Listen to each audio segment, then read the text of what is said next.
कहानी का शीर्षक है लकड़ी का कटोरा। हमारी कहानियां सब्सक्राइब @सीमा मुदगिल। एक वृद्ध व्यक्ति अपने बहू बेटे के यहाँ शहर रहने गया। उम्र के इस पड़ाव पर वह अत्यंत कमजोर हो चुका था। उसके हाथ कांपते थे और दिखाई भी कम देता था। वो एक छोटे से घर में रहते थे। पूरा परिवार और उसका 4 वर्षीय पोता एक साथ डिनर टेबल पर खाना खाते थे।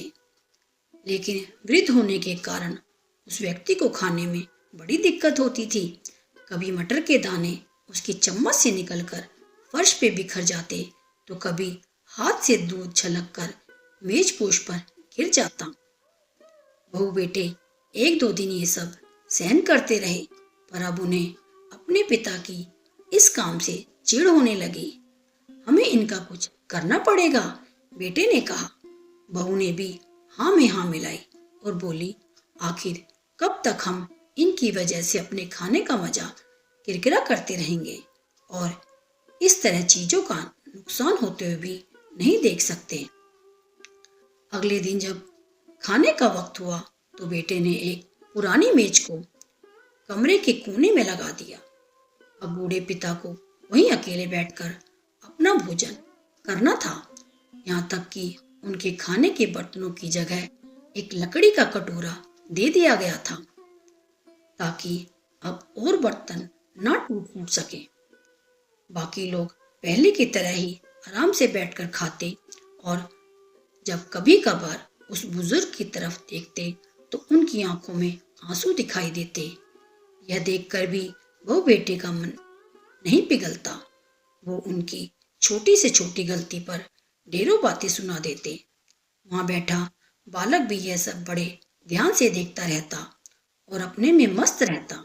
एक रात खाने से पहले छोटे बालक को उसके माता पिता ने जमीन पर बैठकर कुछ करते हुए देखा। तुम क्या बना रहे हो? पिता ने पूछा। बच्चे ने मासूमियत के साथ उत्तर दिया, अरे मैं तो आप लोगों के लिए एक लकड़ी का कटोरा बना रहा हूँ, ताकि जब मैं बड़ा हो जाऊं तो आप लोग उसमें खा सकें।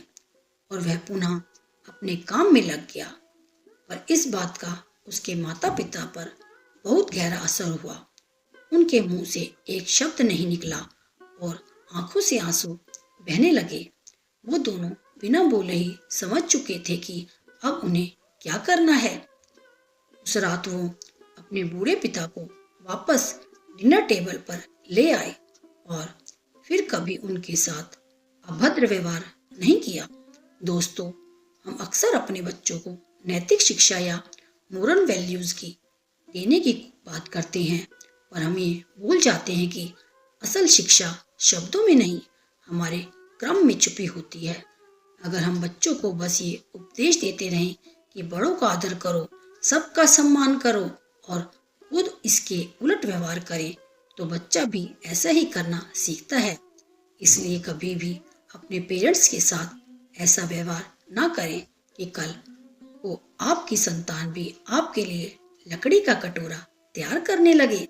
तो दोस्तों, आपकी यह कहानी कैसी लगी कमेंट करके ज़रूर बताएं और ऐसी ही कहानी सुनने के लिए हमें सब्सक्राइब ज़रूर करें। धन्यवाद।